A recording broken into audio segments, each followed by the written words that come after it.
Okay, part two of making a bottle by hand. This is for the sagger firing. So the clay on the cylinder has now firmed up a bit. So what I'm going to do, I'm going to show you how I'm going to thin where the double clay is from where we folded the clay over onto the former. All I'm going to do is take my credit card, and I'm going to be using the sharp edge, and I'm going to be scraping up the side and just removing some of that thickness. Now, because you still have the former on the inside, the clay has got support. So I'm going to continue doing that until I'm happy that I have a single thickness of clay on that side. Now, in order to do the top half, because my former doesn't reach all the way, I'm just going to put my hand into the former and pull it down so that I can then work on the other side, the other end of the bottle, and do the same thing. Just drag the card up the side of the cylinder until I'm confident that I have a single thickness. So if I look now at the rim of my cylinder, it's about the same thickness all the way around. So I'm happy that I've taken enough of that clay out, and I'm not going to have a thick spot in my bottle that's going to make it liable to cracking. So the next thing I want to do is to look at my my lid and how I'm going to attach it. So what I've done is I have made the neck of a bottle. So I've just put some coils together and I have made a funnel shape. Now all I did to create this is I drew a circle on my board around the edge of my cylinder, because I want my the top to fit on top of the bottle.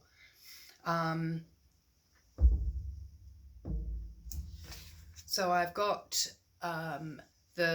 this size is going to fit comfortably on top of the bottle. There will be a little bit of an overhang. That's deliberate, because you want clay there in order to be able to blend and create a good seam. The second part of the top is the neck of the bottle. Now it's quite thick, as you can see. I've used about 4 coils to make this neck and that fits comfortably onto the funnel shape. And I'm going to attach those two, and then I'm going to pinch the join together to make sure that it's a good solid join. And I'm also going to stretch the neck upwards, and I'm going to stretch the neck upwards using pinching technique, holding my hand towards the inside of the neck. Righto, so I've now joined my neck to the funnel shape, the shoulders basically. I've scratched and slipped on the bottom. I have scratched and slipped around the rim of my cylinder, and now I'm going to join the two. It's quite helpful when you're doing stuff like this to use a turntable. There are a certain number of turntables in the storeroom.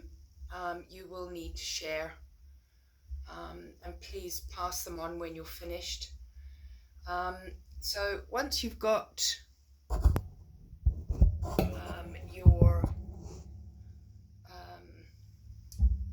the top of your bottle in the correct position, then you can start blending that clay. Now you'll be aware that I have not yet put a base on this bottle, and there's a good reason for that. I want to be able to get in to the inside of the seam and put a reinforcing coil in that seam Now, I wouldn't ordinarily do that if this was just going to go through a regular firing, but because it's going to go through a sagger and then possibly, if you use the same technique, a raku firing, they do need to be a little more robust. So that is attached. I've blended the clay on the outside, and I will now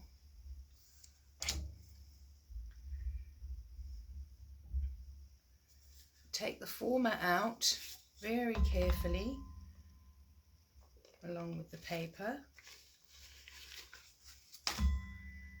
and I will put a coil on the inside. Now I'm going to put the former back in here after I've put the coil in. At the moment I think this clay is a bit too wet, so I'm going to leave it to firm up for a little while before I carry on and do the coil. So having now put a coil and smoothed the inside of the neck and made sure I've got a really good solid join there. I've also done some work on the outside, just smoothing, and I will do some more refining around this area as the piece dries. The former is now inside again, just until such time as I have made my template. Actually, that's the wrong way around. There we go. Okay. So what I'm going to do now is I have my slab, and I've put the bottle down on my slab, marked where I need to scratch in order to get a good adherence. Scratch the base,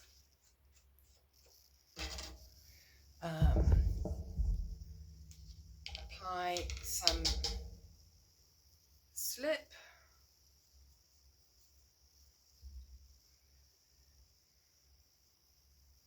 and I'm going to take this former out, hopefully, because I took the paper out and it's sticking.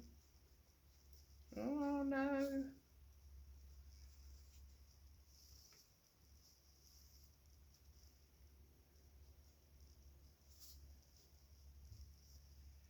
Okay, so the reason why you make sure you keep your paper around your former is because it will stick. The cardboard tube will stick to the clay, and that is not coming out. So in order to release my former, I am actually going to have to cut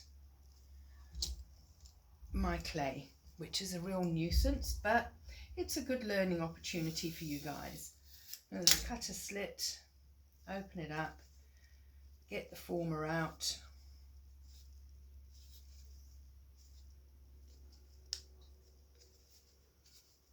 It's well and truly stuck in there.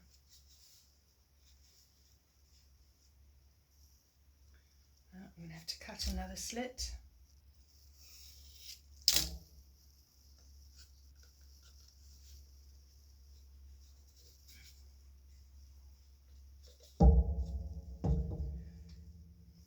Fortunately, my clay is now firmer, so I'm going to be able to join those pieces together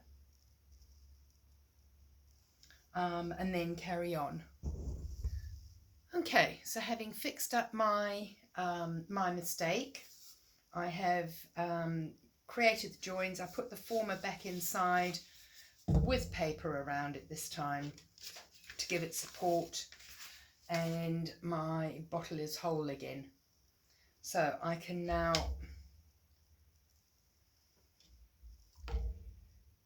place the bottle onto the markings on the slab.